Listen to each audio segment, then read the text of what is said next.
મિત્રો, જો તમે ગુજરાતની અંદર વેસાઇડ એમ્યુનિટીઝ બનાવી રહ્યા છો, એટલે કે જે સ્ટેટ હાઈવે છે, નેશનલ હાઈવે છે, એના ઉપર જે કાંઈ સાઈડમાં હોટેલો હોય છે, જેમાં બેઝિક ફેસિલિટીઓ હોય છે, રેસ્ટોરન્ટ હોય છે, સ્ટે માટેની ફેસિલિટી હોય છે, અને શૌચાલય અને બીજી જે કોમન ફેસિલિટી હોય છે એ ટાઈપની ફેસિલિટી સાથેની અને ફૂડ માટેના પણ ઘણા બધા આઉટલેટ સાથેની અત્યારે ફેસિલિટીઓ બનતી હોય છે, જેને આપણે વેસાઇડ એમ્યુનિટીઝ કહીએ છીએ. જો એ બનાવો છો તો તમને અલગ અલગ પ્રકારની સબસિડીઓ મળી રહી છે. ગુજરાત સરકાર દ્વારા ગુજરાત ટુરિઝમ પોલિસી 21-25 અંતર્ગત 3 પ્રકારની વિવિધ સબસિડીઓ મળી રહી છે. તો આ સબસિડી વિશે આ વિડીયો દ્વારા આજે આપણે સમજીશું.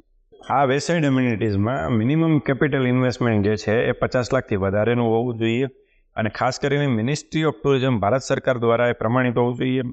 મિનિસ્ટ્રી ઓફ ટુરિઝમ છે એ વેસાઇડ એમ્યુનિટીઝને કેટેગરી આપી અને ક્લાસિફિકેશન સર્ટિફિકેટ આપતી હોય છે એઝ અ વેસાઇડ એમ્યુનિટીઝ. તો આ લેવું પણ ફરજિયાત છે. જો આ ટાઈપની વેસાઇડ એમ્યુનિટીઝ બનાવી છે તો આપણે સબસિડી મળવા પાત્ર છે. આની અંદર 15% કેપિટલ સબસિડી આપણે મળતી હોય છે. ટોટલ જે ઇન્ફ્રાસ્ટ્રક્ચર કોસ્ટ આપણે જે ઇન્કર કરીએ છીએ, કેપિટલ ઇન્વેસ્ટમેન્ટ કરી રહ્યા છે, આના ઉપર 15% કેપિટલ ઇન્વેસ્ટમેન્ટ ઉપર સબસિડી મળે છે. સાથે સાથે જે ઇલેક્ટ્રિસિટી ડ્યુટી છે એના ઉપર 100% એક્ઝમ્પશન મળે છે, અને લેન્ડ પરચેસ કરવા ઉપર કે લીઝ કરવા ઉપર જે સ્ટેમ્પ ડ્યુટી ભરેલી હોય અને રજિસ્ટ્રેશન ફી ભરેલી હોય છે એ પણ આપને 100% પરત મળતી હોય છે, રિએમ્બર્સ થતી હોય છે. અને ઇલેક્ટ્રિસિટી ડ્યુટી જે છે એ એપ્લિકેશન કરવા પછી આપણને એક ઇલેક્ટ્રિસિટી એક્ઝમ્પશનનું સર્ટિફિકેટ ટુરિઝમ ડિપાર્ટમેન્ટ છે આપતું હોય છે. એ આપણે ઇલેક્ટ્રિસિટી ડ્યુટી ડિપાર્ટમેન્ટને સબમિટ કરીએ એટલે આવતા 5 વર્ષ સુધી 60 મહિના સુધી આપણા ઇલેક્ટ્રિસિટી બિલની અંદર જે 15% જે ડ્યુટી લાગતી હોય છે એ નીકળી જાય છે. એટલે કે 100% ઇલેક્ટ્રિસિટી ડ્યુટીનું એક્ઝમ્પશન મળતું હોય છે આપણે આવતા 5 વર્ષ સુધી.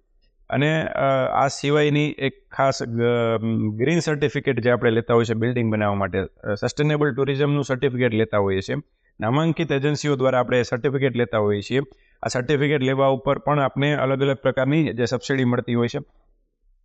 ખાસ કરીને Indian green building council, green rating for integrated habitat assessment, leadership in energy and environment design, global sustainable tourism council, આ પ્રકારની એજન્સીઓ જે છે એ આપણે ગ્રીન બિલ્ડિંગ સર્ટિફિકેટ આપે છે. ગ્રીન બિલ્ડિંગ સર્ટિફિકેટ લેવા ઉપર 50% ખર્ચના 50% સબસિડી મળે છે, અને મહત્તમ 10 લાખ રૂપિયા મળે છે.